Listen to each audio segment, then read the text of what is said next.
Salut, j'espère que tu vas bien. À travers cette vidéo, j'aimerais te parler un petit peu du design humain et particulièrement du déconditionnement dans le design humain. C'est un principe de base en fait dans le design humain qui invite à mieux comprendre la différenciation.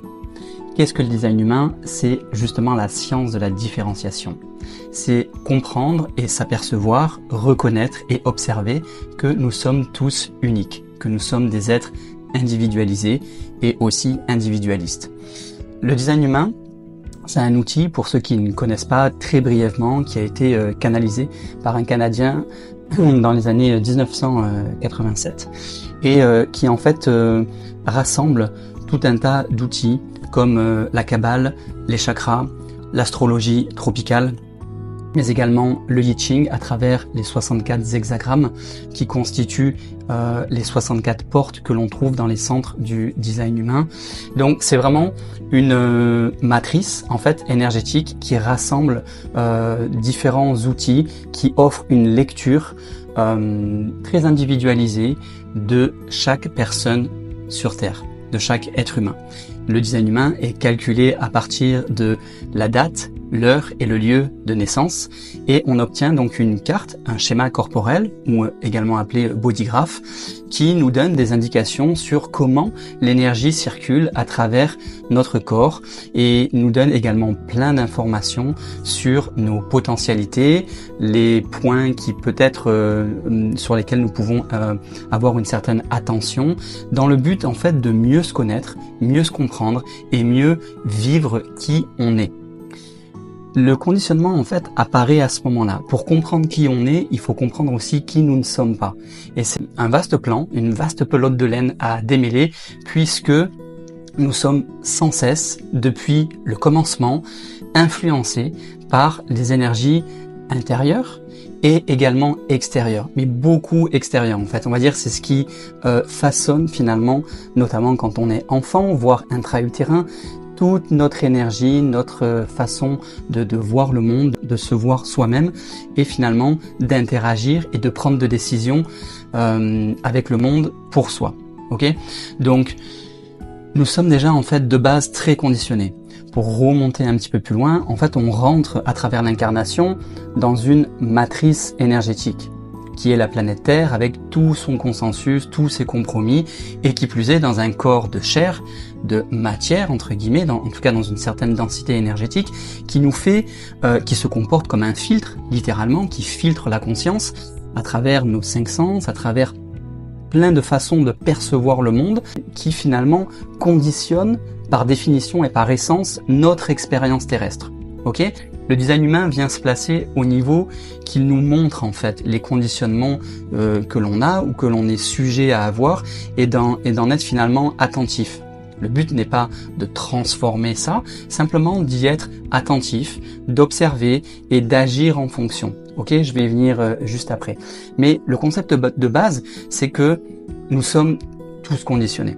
On s'incarne donc dans un corps physique qui a des particularités, qui est un filtre qui ne peut pas percevoir finalement toute la réalité telle qu'elle est, ou en tout cas de manière beaucoup plus vaste que ce qu'elle est probablement en réalité. On la voit et on la perçoit, on l'expérimente à travers une limitation sensitive et corporelle et finalement électromagnétique. Donc ça c'est le postulat de base qui est déjà un conditionnement. On est homme, on est femme, on a finalement un peu un chemin déjà tracé, sans parler que tout est rigide, mais il y a en tout cas une destinée qui est là par rapport au lieu dans lequel on s'incarne, par rapport aux parents que l'on choisit. Oui, on les choisit, mais je m'attarderai pas sur ça, en tout cas pas dans cette vidéo, mais en tout cas on choisit le support énergétique qui va nous faire grandir, dans lequel on va évoluer dans toute notre vie. Et ce support énergétique, aux yeux du design humain, il ne change pas. C'est-à-dire que la matrice énergétique, elle est déterminée au moment de la naissance, mais il y a une petite particularité aussi, c'est que elle est également calculée, il y a un double calcul, et le précédent est fait 88 jours ou 88 degrés solaires avant la naissance. Ok? Donc il y a une dynamique que je rentrerai pas aujourd'hui là-dedans, mais entre personnalité et design, entre corps et esprit. Et c'est cet enchevêtrement, finalement, cette superposition de ces deux calculs qui donne à la naissance le schéma tel qu'on peut l'observer du design humain et qui nous est propre donc de notre naissance à notre décès. Ok, ce n'est pas quelque chose qui évolue. La définition de nos centres énergétiques, la définition, c'est les centres qui sont activés, on va dire, ou pas, et les canaux qui font le lien entre ces centres-là, et les portes qui déterminent les canaux dans lesquels l'énergie circule de manière fluide, fiable, constante, et sur laquelle on peut s'appuyer. Ok, ça crée une configuration particulière qui est unique et qu'on appelle la définition en design humain. Donc, à partir de là, on est conditionné. Et chaque expérience que l'on a est unique. Ok? Et le design humain, au regard de ce conditionnement, nous invite déjà à en prendre conscience, puisque, pour aller un peu plus loin dans cette compréhension-là, dès la petite enfance, on est souvent comparé aux uns, aux autres. On évolue dans des schémas de croyances, etc., etc. Notre système éducatif, notre système sociétal, notre système alimentaire, tout fait qu'en fait, on est conditionné, que ça soit la culture, la religion, l'éducation au sens large, matériel, émotionnel, spirituel, font que ça crée énormément de conditionnement et ça rajoute des filtres à celui qui est déjà inhérent, à savoir le corps physique. Ensuite, le design humain, dans toute sa beauté, sa simplicité, mais aussi sa complexité, nous montre par des principes simples que on agit et on peut prendre les décisions les plus alignées avec soi-même afin de défaire, de dissoudre progressivement les couches de conditionnement qui ont pu se poser sur nous, prendre des décisions et agir, naviguer dans sa vie avec deux éléments fondamentaux qui sont la stratégie et l'autorité intérieure. La stratégie, c'est la manière dont on interagit avec le monde, et l'autorité intérieure, c'est qu'est-ce qui en soi, la dynamique en soi, qui va nous faire, si on l'écoute évidemment, prendre les meilleures décisions pour avancer dans notre vie. Ok? Donc c'est hyper intéressant puisque déjà de base on s'aperçoit que les éléments propres à notre évolution et à nos meilleurs choix ne viennent jamais de l'extérieur. Ok? Ils ne viennent jamais du mental. C'est un très mauvais décideur, le mental, pour tout le monde, sauf dans des cas en fait d'expression extérieure, mais j'y reviendrai si j'ai le temps dans cette vidéo, sinon dans une autre vidéo. Le mental est jamais un outil de prise de décision fiable. Ce qu'il est en revanche, c'est des centres activés dans notre schéma corporel qui déterminent des autorités intérieures. Les autorités intérieures sont au nombre de 7, elles sont pas toutes intérieures, mais elles sont toutes en tout cas personnelles et liées à la manière dont l'énergie circule en soi et à la définition finalement de notre schéma corporel. Et on peut avoir une définition, par exemple, une autorité intérieure émotionnelle, ce qui est le cas de presque la moitié de la population aujourd'hui sur Terre. Donc ça va être finalement d'écouter les vagues émotionnelles intérieures, de sentir quand est-ce que c'est le meilleur moment, quand on n'est pas dans un creux ou dans une vague émotionnelle. Ces deux extrémités-là sont jamais les bons moments pour prendre des décisions. Le meilleur moment, c'est justement quand la vague émotionnelle s'apaise et nous permet de voir au loin l'océan qui est calme. Ok, là à ce moment-là, pour les personnes qui ont une autorité émotionnelle, c'est le meilleur moment pour prendre des décisions. Ces moments-là peuvent arriver peut-être quelques minutes, quelques heures, quelques jours, quelques semaines après que l'invitation, par exemple, ait été proposée ou qu'il y ait eu un moment de réflexion qui invite à prendre une décision. C'est toujours bon d'attendre, pour ceux qui ont une autorité émotionnelle, le bon moment pour prendre des décisions. Et il y en a d'autres pour qui ça va être sur l'instant. C'est le corps qui s'exprime, il y a une sensation physique qui peut s'en dégager et qui donne l'information que ok, là tu peux y aller, c'est bon pour toi, et là non, ou en tout cas pas maintenant. Mais tu as l'information dans l'instant. C'est le cas, c'est le propre même de l'autorité sacrale et de l'autorité splénique, qui sont, on va dire, dans l'instant présent, dans le moment, ok? Et c'est très finalement viscéral. En tout cas pour l'autorité sacrale. Pour l'autorité splénique, c'est un petit peu plus fin et subtil que ça, mais il peut y avoir des sensations physiques qui donnent les informations. En tout cas pour le sacral, c'est sûr. Et puis il y en a d'autres pour qui, notamment pour les projecteurs mentaux, si ça vous parle pas ce que je dis, vous pouvez faire votre charte gratuitement de design humain sur mon site. Je vous mettrai le lien dans la description. Pour les projecteurs mentaux, par exemple, eux, ça va être l'interaction avec l'extérieur, avec d'autres personnes, avec un environnement familier, amical, de confiance, et par l'interaction verbale qu'ils vont pouvoir avoir, qui va leur finalement donner un écho, comme un miroir, un écho, qui vont les stimuler à prendre la bonne décision. Okay. Et puis il y a les réflecteurs qui eux ont encore une stratégie et une autorité qui pour le coup n'est pas intérieure puisqu'elle est lunaire. Ok, c'est la lune, c'est l'astre en lui-même qui, en faisant le tour complet des 64 portes du design humain, et ce qui prend à peu près 28 jours pour se faire, où ils vont pouvoir expérimenter différentes sensations, différentes émotions, et à terme prendre une décision la plus alignée possible avec ce qu'ils auront à choisir. Donc on parle bien évidemment dans tous les cas de situations majeures, importantes, quoique ça peut se décliner à différents niveaux selon la sensibilité qu'on a, selon plein de choses, mais en tout cas il y a une dynamique d'écoute intérieure du corps avant de prendre des décisions. Et c'est, pour revenir au déconditionnement, c'est seulement à ce moment-là, en fait, en s'écoutant soi, il n'y a rien de nouveau sous le soleil, hein, vous me direz évidemment que ça vient de soi, voilà, le design humain n'a rien inventé. Par contre, il le déploie avec une simplicité, une évidence et finalement un côté assez novateur, puisque c'est assez récent, même si le principe de base, on peut déjà les sentir depuis longtemps, on peut même les connaître sans forcément connaître le design humain, mais le design humain vient appuyer, vient marquer ça et vient en fait le révéler à travers un schéma corporel qui a énormément de sens en fait. En tout cas pour moi et pour toutes les lectures que j'ai pu faire jusqu'à présent, il y a vraiment une dynamique de ah ok, je comprends comment je fonctionne et pourquoi dans ma vie j'ai fonctionné comme ça et pourquoi il y a certaines prises de décision qui ont fonctionné et qui ont ouvert des portes et d'autres qui n'ont pas du tout marché. Et pourquoi quand je suis dans tel contexte, tel environnement où que je ressens un schéma éducatif, un scénario répétitif dans mon corps, dans mon esprit qui tourne en rond et qui me fait prendre des décisions qui ne sont finalement pas les plus adéquates pour mon épanouissement. Ok ? Tout ça, c'est du déconditionnement à avoir et apprendre à réécouter qui nous sommes vraiment à travers ces deux principes de base qui sont la stratégie et l'autorité intérieure.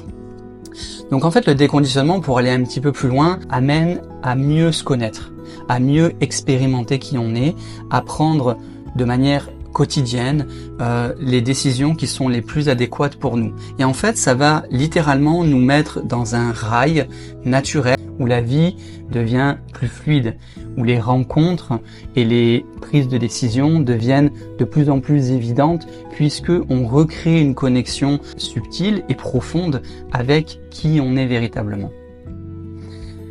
Dans tous les cas, on expérimente la personnalité puisqu'on parle de l'individu, on parle de soi, mais on l'expérimente pleinement et consciemment. Et c'est déjà une part de déconditionnement.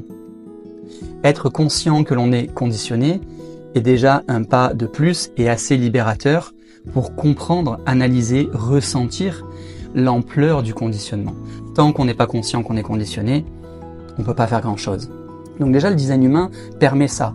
Ok, j'ai mon mode d'emploi sous les yeux, je sais comment je fonctionne, je sais quelle est mon autorité intérieure, ma stratégie, je vais expérimenter ça.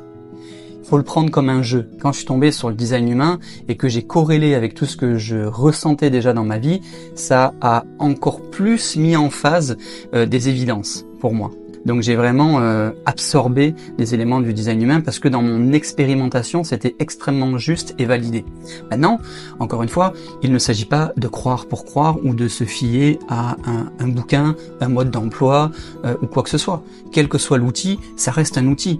L'idée, c'est comment vous allez l'interpréter et surtout comment vous allez le sentir dans votre corps. Ok ? Donc ça demande évidemment du discernement. Et c'est tout l'œuvre en fait du déconditionnement. C'est que même si on a les bons outils, eh bien les bons outils nous permettent juste de voir que l'on est conditionné, de sentir que l'on est conditionné. Et puis, à travers l'utilisation de ces bons outils, d'aller sur le chemin du déconditionnement. Mais de sentir que on est déjà conditionné et d'avoir les outils pour déconstruire ce conditionnement, je sais pas si vous me suivez, mais c'est déjà une belle étape. Ok ? Ensuite, jusqu'où on peut aller dans le conditionnement ? On peut aller jusqu'à finalement, à travers un chemin personnel, hein, là je m'éloigne un petit peu du design humain, mais à un niveau d'éveil qui est relatif à chacun, puisque chacun ne part pas du même endroit et n'est pas destiné à aller aux mêmes endroits en termes d'évolution intérieure. Ça, c'est important de le comprendre. Mais en tout cas, ce cheminement-là intérieur de déconditionnement, d'écoute de soi, de prise de conscience, de décision alignée pour soi, permet progressivement de s'éveiller à ce qui est la matrice. Parce que quand on parle de design humain, on parle de programme. Et je vous l'ai dit depuis le début, finalement en filigrane, nous sommes dans un programme. Sur Terre, la matrice terrestre est un programme. L'expérience terrestre, par définition, est un programme que l'on joue. Tous. Quelle que soit notre forme, quel que soit notre niveau de conscience, quel que soit notre passé, quel que soit le niveau de notre conditionnement ou de déconditionnement, on est dans cette matrice-là.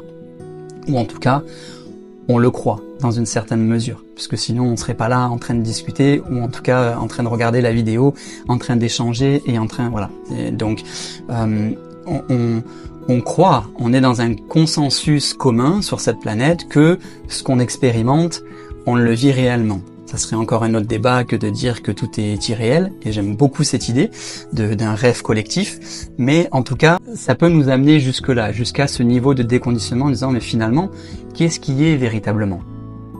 Je suis arrivé dans une matrice terrestre, je me suis incarné dans un corps, dans un support énergétique, que sont les parents, la famille, l'environnement culturel, social, etc. J'ai pris conscience de tout ça, en grandissant, en me développant, en développant mon état critique et mon discernement. J'ai eu des bons outils, comme le design humain ou d'autres. Pour d'autres, ça va être l'astrologie, pour d'autres, ça va être d'autres méthodes, peu importe finalement. Et puis, au regard de tout ça, je comprends que tout a un sens, qu'il n'y a pas de hasard et que tout ce que j'ai expérimenté m'a amené à comprendre ce que je suis dans cette expérience terrestre. Et probablement divine, puisque le sens, il n'est jamais linéaire. Quand on éveille un peu l'esprit, le sens, il n'est pas linéaire, il n'est pas de la naissance à la mort. L'incarnation, l'expérience terrestre, a un sens particulier. Ok, je vais un petit peu plus loin, je reste toujours dans le cadre du déconditionnement, mais pour aller vraiment toucher cette dynamique finalement d'éveil, ou en tout cas de réveil.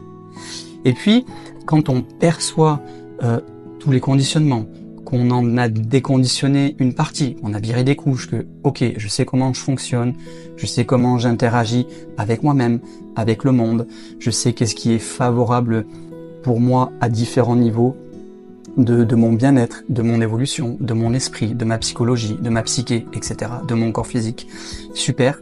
À partir de là, on peut envisager, ou normalement ça se fait naturellement, que même ces outils-là nous maintenaient finalement dans un cadre. Ok, et Raoult, qui est le canal en fait de cette méthode, ce Canadien, disait deux choses importantes, plusieurs mais notamment deux qui me viennent à l'esprit, c'est que ne croyez en rien de ce que je vous dis, expérimentez. Il commençait beaucoup de ses conférences de cette manière-là. Ne me croyez pas sur parole, expérimentez, essayez, jouez à ce jeu et voyez comment ça vibre pour vous, comment ça marche pour vous. Ok. Et la deuxième chose, c'est que tout ce programme-là, en fait, qui est bien établi, et je vous parlerai peut-être dans une autre vidéo des cristaux de conscience, de la dimension d'incarnation qui est passionnante, et comment on rentre dans le programme, etc. Je pourrais vous parler de ça dans une autre vidéo, moi ça me fascine. C'est la Maya. Tout le programme terrestre, le programme physique, le jeu dans lequel on est, qu'il soit réel ou qu'il soit un rêve, n'est finalement qu'une illusion. parce que la Maya, ça veut dire illusion. Donc, à partir de ce moment-là, quand on a suffisamment cheminé dans le déconditionnement avec ces outils-là, on est probablement prêt à lâcher les outils pour peut-être aller vers quelque chose encore d'inconnu, d'encore plus grand, où il y a encore un abandon à soi qui est très différent et qui peut-être, probablement même, ne concerne plus vraiment le corps et tout ce que le corps vit au quotidien. Ok, ça me fait penser par exemple à un cours en miracle qui en parle très bien. Je vais pas m'y attarder dessus, c'est un enseignement qui est magistral.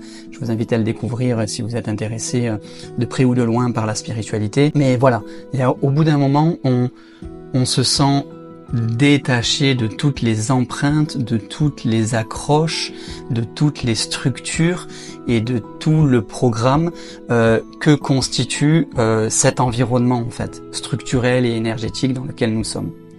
À partir de là, il pourrait y avoir deux possibilités. Soit une qui revient à un proverbe que j'aime beaucoup, avant de t'éveiller, va couper du bois. Une fois que t'es éveillé, continue de couper du bois. C'est-à-dire que dans la matière, rien ne change.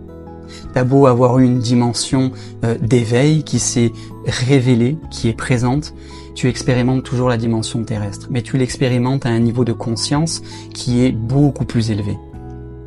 Et tu as un niveau d'acceptation qui te permet de dire « Ok, ma condition physique terrestre tant que je suis là, c'est de couper du bois pour me chauffer, j'ai beau être éveillé, j'ai beau être dans ma pleine puissance, dans l'ouverture de mon cœur, je continue de couper du bois et d'assouvir et d'honorer toutes les contingences matérielles. » Là, c'est beau, là, c'est chouette. Et puis, il pourrait y avoir une lecture un peu différente qui est que, finalement, on casse, comme l'apporte la théorie, le dharma chez les Bouddhas, on casse ce cycle de réincarnation et à partir de ce niveau de conscience-là, on n'a plus vraiment besoin de jouer au jeu. Donc probablement, c'est pour ça que je dis c'est plus éthéré, cette prise de conscience est au-delà du corps physique et de toutes ses contingences. Que l'on vive de la souffrance ou de la joie n'a aucune importance en fait. Puisque c'est inhérent au corps, c'est inhérent au programme, c'est inhérent à la matrice. Ce n'est pas vraiment inhérent à qui nous sommes dans notre essence véritable. Et donc, sans partir trop loin, cette deuxième lecture nous permet de sentir qu'il y a un détachement clair et net, avec énormément d'amour et d'acceptation que, ok, on n'a plus besoin de jouer au jeu. On a compris le jeu. On l'a expérimenté d'abord inconsciemment, conditionné, et puis de plus en plus conscient, déconditionné, jusqu'à un moment donné où on lâche complètement le programme, la Maya, et on s'éveille encore un peu plus. On peut très bien le vivre sur Terre, quel que soit le nombre d'années qui nous reste à vivre, ou on peut peut-être pour certains naturellement quitter ce plan de 3D pour en découvrir d'autres ou retourner plutôt à d'autres plans de lumière. Donc pour moi, en fait, j'avais envie de vous parler de ça aujourd'hui très spontanément.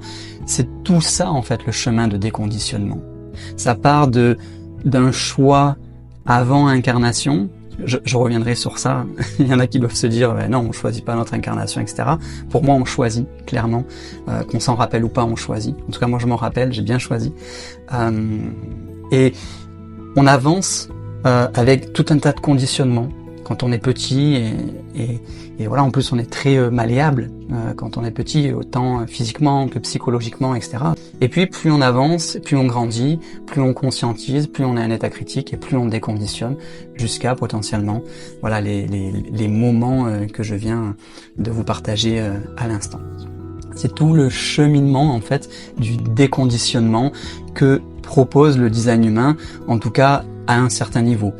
Pour le design humain, il se situe au niveau de la prise de conscience d'un outil qui existe, qui est extrêmement valable, vérifié par l'expérience. En tout cas, ça a été mon cas, c'est le cas des personnes avec qui je travaille. Je vous invite à expérimenter par vous-même. Peut-être que vous connaissez déjà, faites-moi un retour dans les commentaires, c'est avec grand plaisir. Si vous voulez faire votre charte et découvrir votre design, vous pouvez le faire sur mon site de manière totalement gratuite et vous joindre à la newsletter si vous voulez d'autres infos sur ça et sur plein d'autres choses que je partage du monde de la lumière et de l'énergie dans le corps, et etc.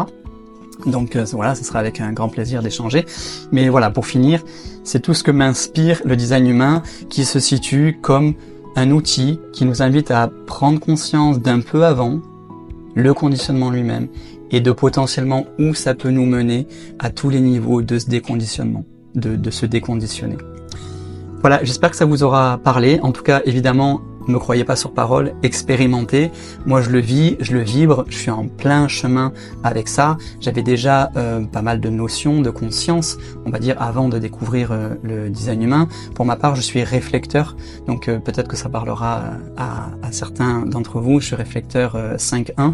Voilà, il y a aussi une dynamique assez particulière concernant les réflecteurs au niveau du conditionnement et déconditionnement, puisque tous nos centres énergétiques dans notre matrice sont blancs, on n'a aucun canal de formé, véritablement on n'a que des activations de portes qu'on dit dormantes précisément, et des canaux se forment grâce à notre environnement, au contact humain et également au transit planétaire. Je vais pas rentrer là-dedans aujourd'hui, mais voilà, pour le réflecteur, il y a une dynamique assez particulière de tout ça. Et comme tous les centres sont blancs, et pour tout le monde, les centres blancs dans lesquels l'énergie est très perçue en fin de compte de l'environnement, de l'extérieur, on agit un peu dans ces endroits-là pour toutes les personnes qui ont des centres ouverts, et chacun en a.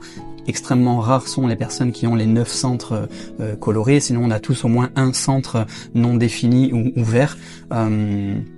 Donc voilà, et pour le réflecteur, il les a tous non définis, voire ouverts. Et du coup, il y a une grande capacité, on va dire, une grande sensibilité à percevoir le monde extérieur.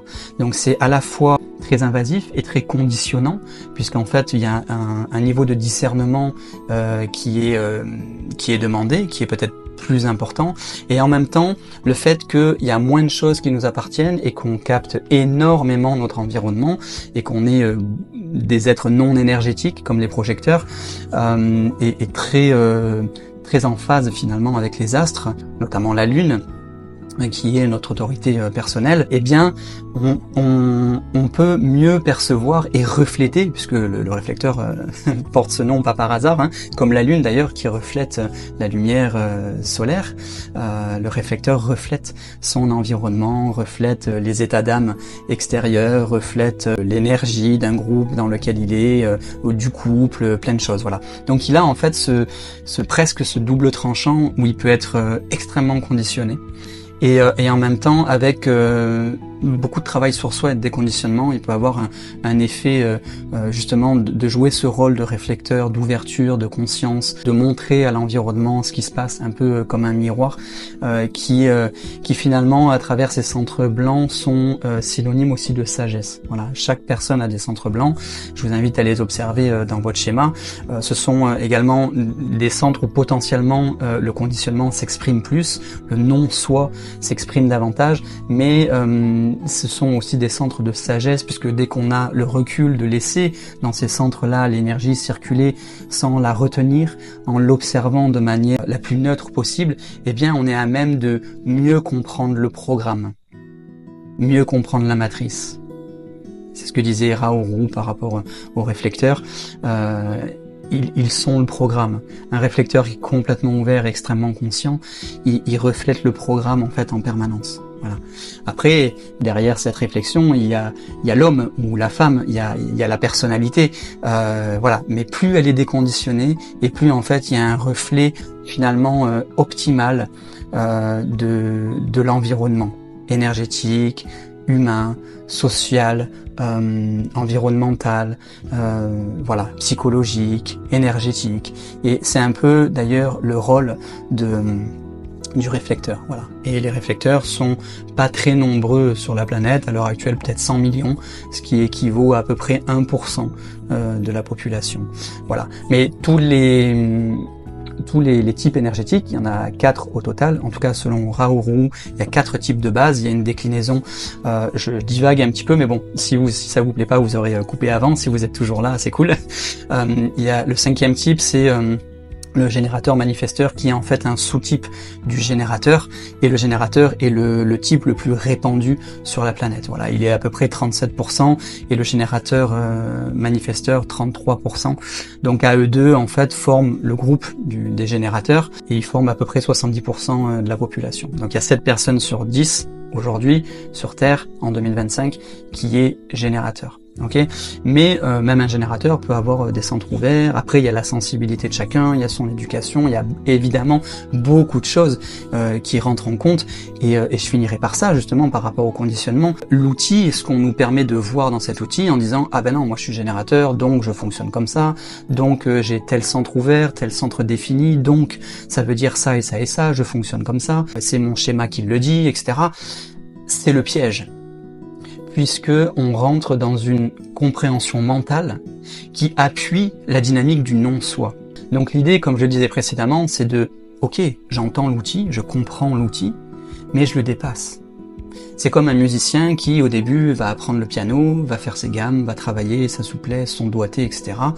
Et ça va être laborieux, il va, voilà. Mais une fois qu'il a compris le cadre, qu'il a senti, qu'il sait comment communiquer avec les autres musiciens, la subtilité du toucher, qui connaît toutes ses gammes, qui connaît la rythmique, qui connaît le contrepoint, l'harmonie, et qui va pouvoir finalement lâcher le cadre et se régaler en improvisation, dans des concerts, etc.